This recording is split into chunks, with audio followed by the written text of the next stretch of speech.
अस्सलाम वालेकुम। अगर ये कहा जाए कि पाकिस्तान तहरीक इंसाफ इमरान खान के बगैर कुछ नहीं और इमरान खान के बगैर पाकिस्तान तहरीक इंसाफ कुछ नहीं, तो गलत नहीं होगा। इसके काफ़ी वजूहात हैं, वो वजूहात मैं आपके सामने रखूंगा। लेकिन आपके जहनों में ये भी सवाल उठता होगा कि फिर ये पाकिस्तान तहरीक इंसाफ जो है इसमें ये सोच क्यों डेवलप कर रही है कि -1 फार्मूले पर अमल किया जाए या इमरान खान को साइड लाइन करके पार्टी को चलाया जाए, पार्टी उमूर को चलाया जाए। क्या ये कामयाब हो सकेगा या नहीं हो सकेगा? एक तरफ अगर जितने लोग इस वक्त कोशिश कर रहे हैं कि -1 फार्मूले पर अमल किया जाए, तो दूसरी तरफ बहुत सारे लोग इस वक्त तक डटे हुए हैं कि नहीं, इमरान खान के बगैर पाकिस्तान तहरीक इंसाफ कुछ नहीं और पाकिस्तान तहरीक इंसाफ के बगैर इमरान खान कुछ नहीं। तो इस पर वो अमल कर रहे हैं। इसके साथ साथ हम आपके सामने ये भी रखेंगे कि इस वक्त जो फस्तायत वो भी अपने उरूज पर है। और ये आज जो मेरे सामने एक ट्वीट मियां असलम इकबाल साहब का गुजरा है, यकीनन वो मैं आपके सामने वो पूरा ट्वीट पढ़ूंगा।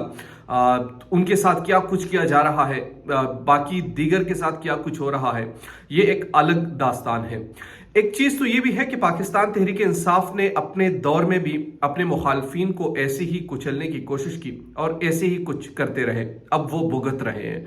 लेकिन दूसरी तरफ जो ये हमें बता रहे थे कि ये जमहूरियत के जो चैंपियन हैं, जो खुद को कहते हैं डेमोक्रेट्स, जो खुद को बड़े जमहूरी अंदाज में पेश करने वाले हैं पाकिस्तान के अवाम के सामने, तो क्या ये लोग जो है इन्होंने माजी से कुछ सीखा है? नहीं सीखा। सबसे पहले मैं आगाज करता हूं मियां असलम इकबाल के ट्वीट से, क्योंकि मैंने आगाज में ही आपको कहा कि जिस तरीके से जो कुछ हो रहा है ये नहीं होना चाहिए। मियां असलम इकबाल साहब लिखते हैं कि मैं कुछ हकाइक, ये पंजाब के साबिक वजीर रह चुके हैं पंजाब काबीना में इमरान खान के दौर में, और ये वही शख्स है कि जिनकी एक तकरीर बहुत ज्यादा वायरल हुई थी, जिनने कहा था कि मेरे खान के सामने ये कुछ भी नहीं है। वो लिखते हैं, अस्सलाम वालेकुम, मैं कुछ हकाइक अवाम के सामने लाना चाहता हूँ। 9 मई के बाद मेरे साथ और मेरे खानदान के साथ क्या हो रहा है। 9 मई को मेरी ATC लाहौर में बेल कंफर्म हुई तो मैं उस दिन लाहौर से बाहर चला गया, क्योंकि 31 मई को मेरी बेटी का निकाह होना था। सोचा 11 मई को ATC इस्लामाबाद में भी तारीख है, लिहाजा उससे पहले जो इंतजामात करने हैं वो भी कर लिए जाए। जो दोस्त अहबाब और रिश्तेदारों को दावत पर भी मदद कर लिया जाए और बुकिंग होटल भी करवाई है, उसे तस्दीक की जा सकती है। 9 मई के वाकयात इंतहाई अफसोसनाक है, जितनी भी मजम्मत की जाए कम है। इसकी तहकीकात होनी चाहिए, अमलाक को नुकसान पहुंचाने वाले को करार वाकई सजा मिलनी चाहिए। पुलिस ने हमारे घरों पर रेड करनी शुरू कर दी है। घर पर सिर्फ वालदा साहिबा, बेटी और बेटा मौजूद थे। चंद रोज कबल तकरीबन रात 3 बजे मेरे घर के दरवाजे तोड़कर 30 से 40 लोग दाखिल हुए और बदतमीजी शुरू कर दी और कहा वो कातिल है किधर, उसको नहीं छोड़ेंगे। मेरी अहलिया नमाज तहज्जुद पढ़ रही थी, जबकि बेटी और बेटा अपने कमरे में थे। वालदा साहिबा की उम्र 85 साल है, ऑक्सीजन पर है। मियां असलम इकबाल साहब लिखते हैं, जनाब मोहसिन नकवी, डॉक्टर उस्मान अनवर, बिलाल सिद्दीक कमियाना और लियाकत मलिक, आपके मुहाफिजों ने क्या किया है? पता है आपके मुहाफिजों ने क्या किया? घर में मौजूद जहेज का कीमती सामान 7 लाख रुपए नकद और DVR लेकर चले गए।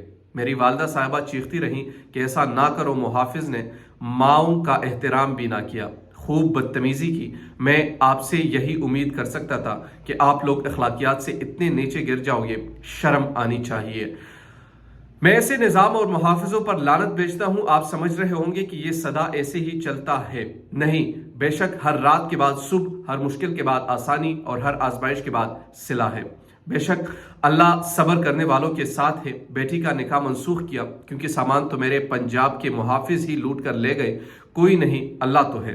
तारीख कैंसिल करवाने की बैंकोट हॉल से तस्दीक करवा ले।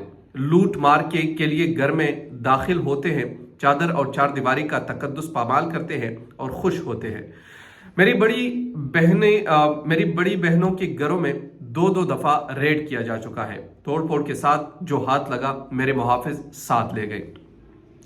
जनाब मोहसिन नकवी, डॉक्टर उस्मान अनवर, बिलाल सिद्दीक कमियाना और लियाकत मलिक बहनें, बेटियां और माएँ तो सांझी होती है। आप सब की असलियत तो मेरे से ज्यादा कोई नहीं जानता। कहने को आपके खिलाफ बहुत कुछ है। वफादारी बड़ी चीज होती है जो मेरे बड़ों ने मुझे सिखा दी है। मेरी भतीजी के ससुराल पर रेड की गई। घर के दरवाजे तोड़कर दाखिल हुए, बदतमीजी की और जो हाथ लगा मुहाफिज लूट कर ले गए। मेरी बड़ी फिर उसके बाद वो लिखते हैं कि मेरी बड़ी भतीजी का ससुराल बागबानपुरा है। कल रात उसके घर रेड की, जिनका दूर दूर तक मेरी सियासत से कोई ताल्लुक नहीं, उसकी देवर को मारते हुए साथ लेकर गए, नाक की हड्डी तोड़ दी और सीआईए में बंद कर दिया।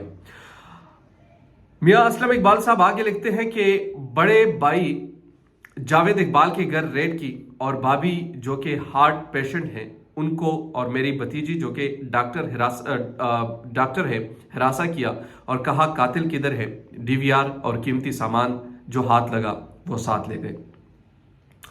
मेरे बड़े भाई जो अलामा इकबाल टाउन में रहते हैं, इनके घर पर रेड की और इनकी बहनों के साथ बदतमीजी की। इनकी बीवी ने भी अभी दिल का ऑपरेशन करवाया, इनके साथ बदतमीजी तोड़फोड़ और जो लेकर चले गए। घर से 2-3 दफा रेड कर चुके हैं। हर दफा मेरे पंजाब के मुहाफिज भूखे कुत्तों की तरह आते हैं और कोई ना कोई हड्डी साथ लेकर चले जाते हैं। तो ये जो मियां असलम इकबाल साहब की ट्वीट है, अब मुझे नहीं मालूम इसमें कितनी हकीकत है, क्या चीज़ है, लेकिन बकौल उनने बाकायदा तौर पर ट्वीट किया है और इसमें वो कहा है कि उनके साथ क्या क्या वाक़यात पेश हो रहे हैं। वैसे नहीं होना चाहिए, जो भी सियासी मुखालफिन इस वक्त उनको सामना करना पड़ रहा है इन तमाम तर सिचुएशन का, तो ये भी उनको मालूम होना चाहिए कि वाकई जो सदा की बादशाहत है, जो हमेशा रहने वाली कुव्वत है, वो रब की ज़ात की है, वो किसी इंसान की नहीं है। आज ये लोग कर रहे हैं, कल आपके साथ भी हो सकता है। तो लिहाजा सबको एहसास होना चाहिए, सबको पाकिस्तान तहरीक इंसाफ को मेरे ख्याल में अब पता चल चुका होगा कि जब आप इक़्तिदार में होते हैं तो आप अपने मुखालफिन के साथ क्या कुछ करते रहे, तो ये अब इक़्तिदार में है तो आपके साथ क्या कुछ कर रहा है। तो इस तरीके से पीडीएम को भी अब सोचना चाहिए कि आप लोग भी अपने वक्त का इंतज़ार कीजिए और यकीनन वो वक्त मुझे बहुत जल्दी दिखाई दे रहा है। नेब ने आज पाकिस्तान तहरीक इंसाफ के मजीद 22 अहम सियासी रहनुमाओं के खिलाफ तहकीकात तेज कर दी है। आखिरी हल यही है कि इमरान खान को वो नाअहल करने की कोशिश करेंगे। पाकिस्तान पीपल्स पार्टी को ऊपर लाने की कोशिश की जा रही है और इसके साथ साथ 9 मई के वाक़यात और हसास इदारे ने मजीद 4 मुलजिमान को तहवील में ले लिया। खैबर पख्तूनख्वा में जलाओ गिराओ में मुलव्विस मुलजिमान की सहूलतकारी का मुकदमा भी दर्ज कर लिया। तो ये अब तक की सिचुएशन है। बहरहाल अब देखते हैं कि मामलात कहाँ तक जाते हैं, कैसे जाते हैं, क्या कुछ इससे निकलता है और क्या इमरान खान को इलेक्टोरल कंटेस्ट में इजाज़त दी जाएगी या नहीं दी जाएगी। ये अब तक की अहम चीज़ें थी जो मैंने आपके सामने रखी। उम्मीद करता हूँ कि आपको वीडियो पसंद आई होगी। अगर अभी तक आपने हमारे चैनल को सब्सक्राइब नहीं किया तो काइंडली डू सब्सक्राइब और चैनल। दीजिए नौमान खान को इजाज़त। अल्लाह ने कहबान।